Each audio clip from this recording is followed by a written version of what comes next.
Oke, assalamualaikum warahmatullahi wabarakatuh. Kembali lagi di podcast. Nah, kali ini kita akan membahas pertanyaan-pertanyaan apa aja sih yang biasanya atau keluhan dari pengguna Epovil di Nusantara ini. Nah, bersama dengan saya Yoga dan ini ada Pak Buari.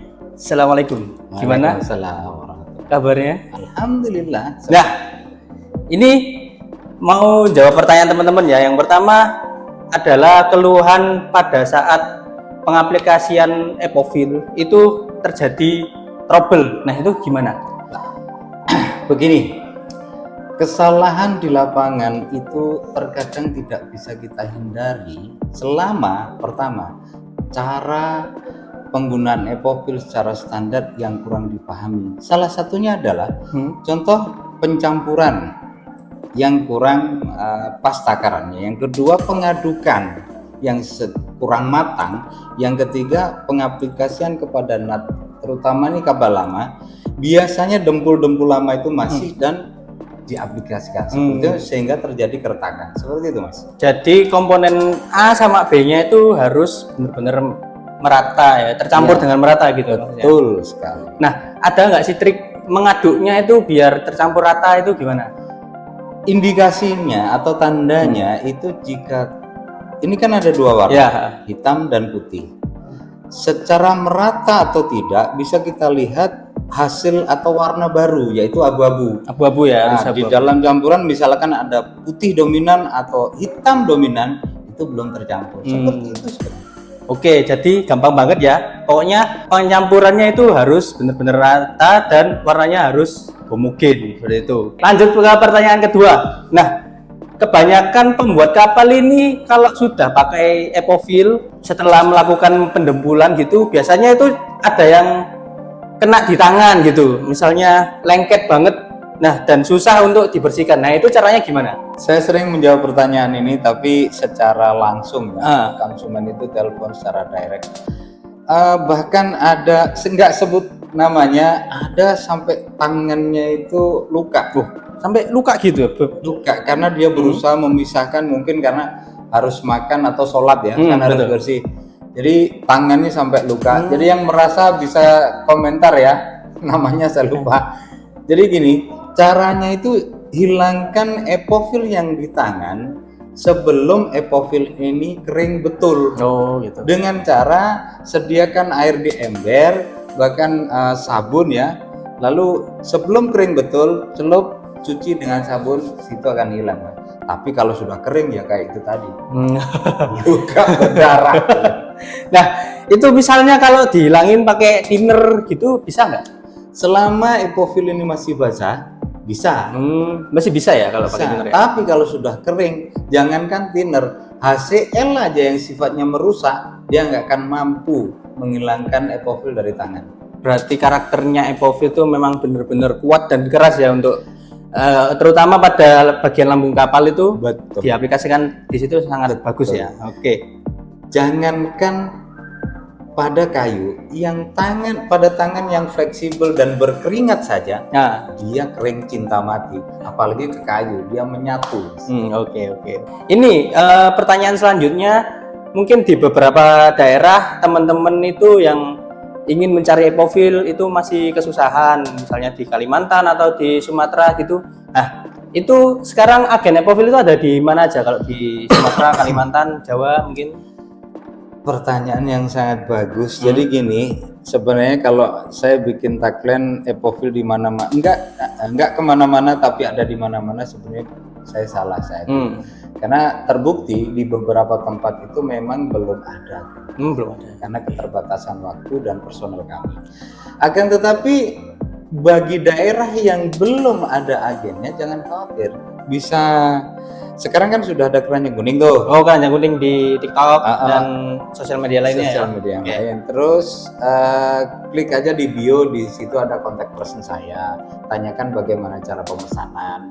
Nanti akan saya hitung, saya atur regulasinya supaya produk ini nyampe ke tempat atau daerah yang belum ada keagenan. Sementara Untuk daerah Sumatera itu ada di Lampung, Jambi, Bengkulu, Medan, Palembang dan sekitarnya. Aceh pun sudah mulai ya. Kalau di Kalimantan Tengah itu yang saya tahu, di selatan, barat sedang dikerjakan. Dan kalau di Sulawesi itu ada terutama di Bajoe, Bajo, Bone, Sinje dan seterusnya gitu. Oke, pertanyaan selanjutnya. Nah, ada nggak kendala untuk menyampaikan Epovil ini secara penggunaannya itu bermanfaat bagi konsumennya itu sendiri? Gitu. Ada sih mas, cuman nggak perlu saya sebut siapakah beliau. Oke. Kan, tapi gini, kalau kita mengistilahkan sebagai gelas yang kosong, artinya secara personal ini pengen belajar, otomatis kan pasti dia banyak bertanya bukan menghakimi. Terus yang kedua, dia akan banyak menyerap apa yang saya jelaskan. Akan tapi secara tipikal itu ada juga beberapa yang merasa bahwa itu gampang bro, itu bisa. Tapi kenyataannya setelah dia kerjakan sesuai pemikiran dia, pemahaman dia, muncullah trouble. Salah satunya ada yang lepas, ini mungkin ada temen yang merasa ya, ada yang lepas dari lunas atau lambung kapal dan dia mengklaim bahwa Epovil jelek, padahal sebelumnya dia lakukan dipoles dengan solar. Oh, berarti berpengaruh juga ya? Pasti. Solar dulu sebelum di aplikasi Epovil itu. Kita tahu solar atau oli itu setelah diaplikasi dia mencegah supaya Epovil ini nempel. Ya, nggak mau rekat dia. Nggak mau rekat, setelah turun dia lepas. Nah, ini salah satunya. Jadi besar harapan saya, bukan saya merasa paling pinter atau paham, setidaknya kalau ini menjadi ajang diskusi bagaimana baiknya, sebaiknya kerjakan dan lakukan sesuai standar operasional, standar pekerjaan seperti yang saya paparkan, seperti itu. Karena dari Papua sampai Sumatera nggak ada kendala. Nggak ada kendala sama sekali ya. Yang penting secara pengerjaan itu juga benar. Betul. Hanya mengupas cat lama, baru langsung ditempel sama Epovilnya itu. Betul. Karena gini, saya tambahkan ya.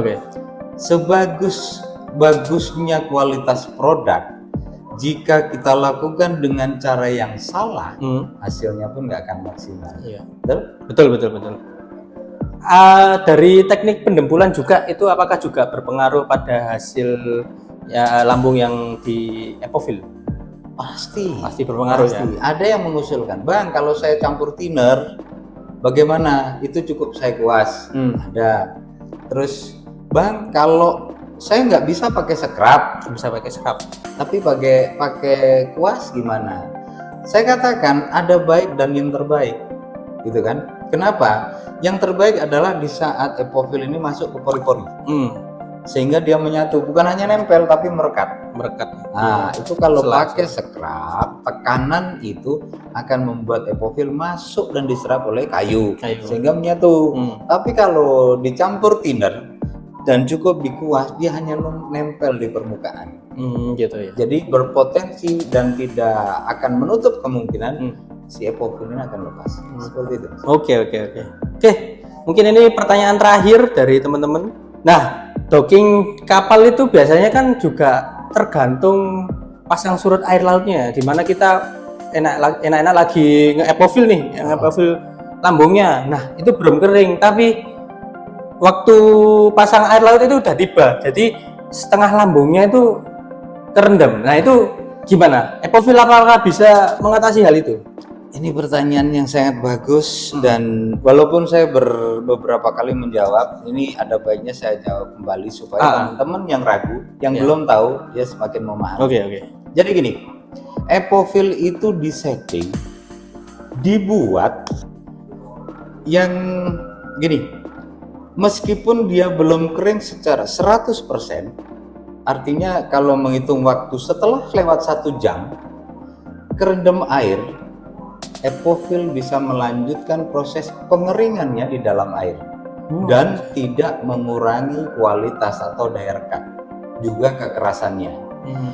Pertanyaannya, apakah bisa dilanjut pekerjaan besok lagi?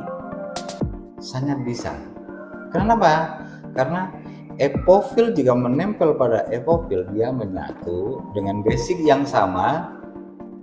Aman berarti ya.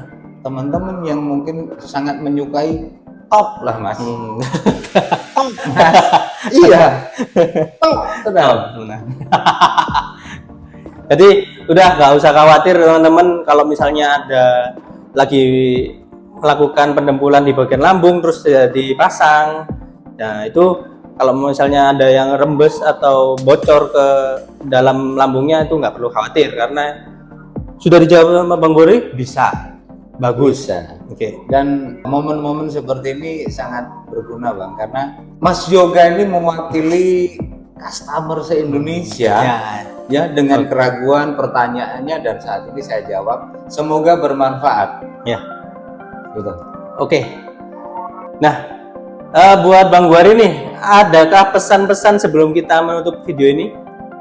Tentu. Apa tuh? Fa'innal fahro amit, jaga dan rawatlah kapalmu karena sesungguhnya lautan itu dalam. Semoga bermanfaat. Oke. Assalamualaikum warahmatullahi wabarakatuh. Sampai jumpa di video selanjutnya. Bye bye. Nah.